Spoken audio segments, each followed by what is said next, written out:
एक बार अपने पत्नी बच्चों के साथ में होटल खाना खाने जाते। बोलो पैसा बढ़ा तो बढ़ा कि नहीं बढ़ा काम? पैसा बढ़ा तो होटल में खाना खाने जाने लगे। पैसा और बढ़ा तब क्या होने लगा? पत्नी ने कहा आज मेरा मन नहीं कर रहा रोटी बनाने का, सब्जी बनाने का, तुम एक काम करो बाजार से मंगवा लो। पैसा बढ़ा तो बाजार की सब्जी और रोटी घर में आने लगी। जब बाजार की सब्जी रोटी घर में आने लगे तो समझ लेना कि बाजार की कोई भी तुम्हारे घर में कभी भी कब्जा कर सकती है, इतना अंदाजा लगा कर बैठना। ये अंदाजा लगा कर बैठना कि सब्जी और भाजी बाजार की क्यों आ रही है। अपने घर में भोजन बनाने का स्वाद था मेरी पत्नी के हाथ में। मेरी माँ जो भोजन बनाती थी उसके आगे सब भोजन फीके थे। मेरी माँ जब दाल बाटी चूरमा बनाती थी तो 50 लोग खाकर जाते थे और उनको स्वाद आता था। मेरी पत्नी अगर जरा सा भोजन बनाती थी तो सब्जी में स्वाद आता था। आज घर के बच्चों को, आज घर के व्यक्ति को, आज घर के पति को, आज घर के लोगों को तुम्हारे हाथ का भोजन पसंद नहीं आ रहा तो तुम कितनी भी सुंदर हो, चाहे तुम देवलोक की अप्सराओं से भी ज्यादा चंचुला देवी सुंदर थी, आखिर कारण क्या था कि बिंदु को परनारी प्रिय लगी? उसका कारण केवल इतना था कि आप ध्यान देना कि गलत धन जब बढ़ता चला जाता है, बढ़ता चला जाता है, तब व्यक्ति फिर धीरे धीरे धीरे धीरे जैसे भोजन घर का नहीं भाता, बाहर जाता है, होटल जाता है, होटल का भोजन घर आता है, उसी तरह फिर व्यक्ति भी दूसरे स्थान पर जाना प्रारंभ कर देता है। बिंदु के पास में चोरी का धन बढ़ रहा था। धन इतना बढ़ गया बिंदु के पास में, इतनी संपदा बढ़ गई बिंदु के पास में कि उसकी धर्म पत्नी इतनी सुंदर थी तो भी वो ना देख पा रहा है, उसकी धर्म पत्नी इतनी सुंदर थी उसका स्मरण ना कर पा रहा है। और आखिरी में हुआ क्या?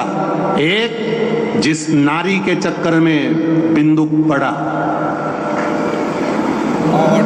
श्री शिवाय नमस्तुभ्यं। और पुरुष जब धन बढ़ता है, सुंदर पत्नी को छोड़कर जब दूसरी नारी के चक्कर में पड़ता है, दोनों को अगर अंदाजा लगा कर देखना, किसी के सामने खड़ा कर देना कि ये मेरा पति इसके चक्कर में पड़ा है, मैं इसकी पत्नी हूं, अंदाजा लगा कर देखना कि पत्नी ज्यादा सुंदर होगी और जिसको उसने पसंद करा, जिसके लिए अपना घर छोड़ रहा है, जिसके लिए अपना परिवार तोड़ रहा है, जिसके लिए अपना कुटुंब छोड़ रहा है, जिसके लिए अपने बच्चे छोड़ रहा है, उसको अंदाजा लगा कर देखना। बिंदुक से तो पराई नारी ने कहा, रानी गले में जो हार पहनती है वो रानी के गले का हार मुझे चाहिए। अब बिंदुक कहता मैं तो छोटा सा चोर हूं, लाता हूं, तुम्हें दे देता हूं, मैं कहां से वो रानी का हाल? मैं नहीं जानती। रानी का हार अगर मेरे पास में नहीं आया तो मेरे घर में पांव रखने की जरूरत नहीं, निकल जा बाहर।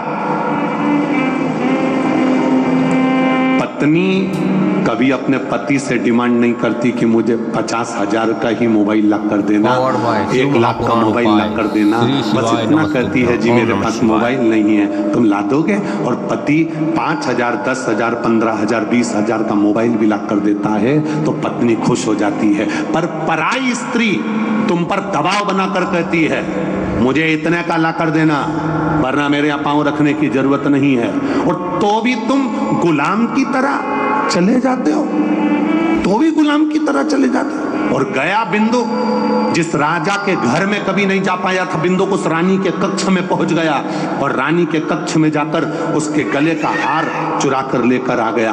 राजा के दूतों को मालूम पड़ा कि रानी के गले का हार कोई चुरा कर भागा है।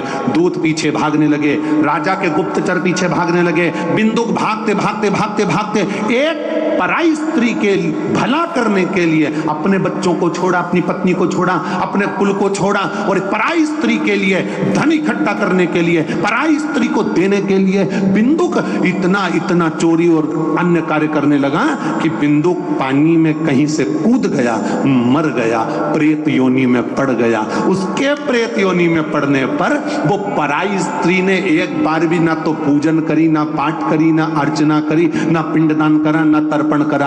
अगर पिंड भी कर रही है तो वो सुंदर स्त्री कर रही है। उसकी पत्नी शिव महापुराण की कथा भी सुन रही है तो चंचुला सुन रही है। अपने पति को मोक्ष दे रही है तो चंचुला देवी दे रही है। अपने पति का उद्धार कर रही है तो चंचुला देवी कर रही है। जिस स्त्री को इसने ले जा कर दिया था उसने कभी पिंडदान नहीं करा, उसने कभी तर्पण नहीं करा, उसने कभी ब्राह्मण को भोजन नहीं कराया। करा रही है तो पत्नी करा रही है, करा रही है तो पत्नी, मोक्ष दे रही है पत्नी। चंचुला देवी भगवान शंकर के सामने हाथ जोड़कर बैठकर कहती है मेरे पति को मोक्ष दे दो, जो पति पर नारी से लगा था। पावर्ड बाय श्री शिवाय नमस्तुभ्यम। ओम नमः शिवाय। शिव महापुराण पाए। कमाओ। जितने अलवर में रह रहे हो और जितने बाहर से कथा सुनने के लिए आए हो, मैं बाबा देव अधिदेव महादेव से यही प्रार्थना करता हूं, जितने लोग आस्था चैनल पर कथा सुन रहे हैं, जितने फेसबुक यूट्यूब पर सुन रहे हैं और जितने यहाँ बैठकर कथा सुन रहे हैं, बाबा देव अधिदेव महादेव अधिक मास का समय, श्रावण का महीना, खूब इनकी झोलियों में धन देना, पर भगवान से इतना कहना कि धन ऐसा देना कि तेरी सेवा में लगे, गलत जगह नहीं लगे।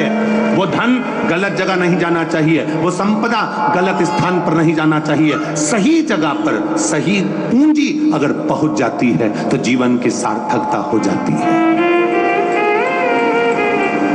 एक पत्र आया है, देखिए।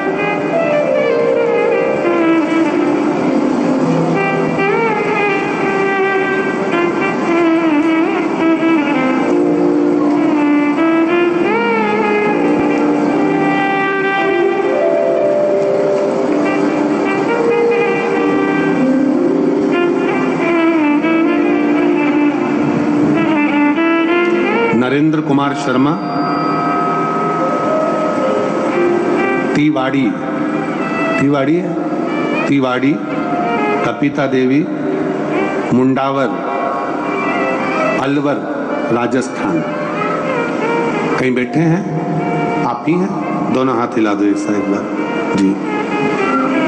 मैं नरेंद्र कुमार शर्मा, तिवाड़ी, कपिला देवी, मुंडावर, अलवर। एक बार वापिस हाथ हिला दो। हर हर महादेव। गुरुजी, मेरा नौकरी को लेकर सन 2001 से, सन का ध्यान रखिएगा, कौन सा सन? 2001 22 साल से मेरी नौकरी कर रहा था। अलवर जयपुर हाईकोर्ट पहुंचा। पावर्ड बाय शिव महापुराण पाए। श्री शिवाय नमस्तुभ्यम। जब निर्णय नहीं आया तो लॉकडाउन से आपकी कथा सुनना प्रारंभ करा। आप कथा में कहते थे टीवी के सामने बैठकर भी अगर भगवान की भक्ति कर रहे हो। हमारे बीच में पूर्व मुख्यमंत्री आदरणीय श्री वसुंधरा राजे जी पधारी हैं। एक बार आ जाओ, जोरदार ताली बजाकर स्वागत करिएगा।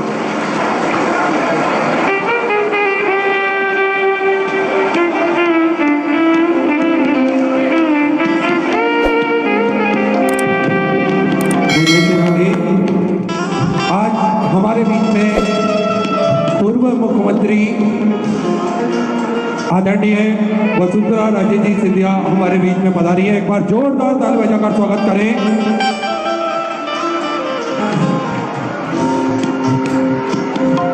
सदा धर्म की पताका को आगे बढ़ाने का प्रयास आदरणीय करते हैं। निरंतर सनातन धर्म की पताका आगे फहरे, इसी कार्य में निरंतर उनका प्रयास रहता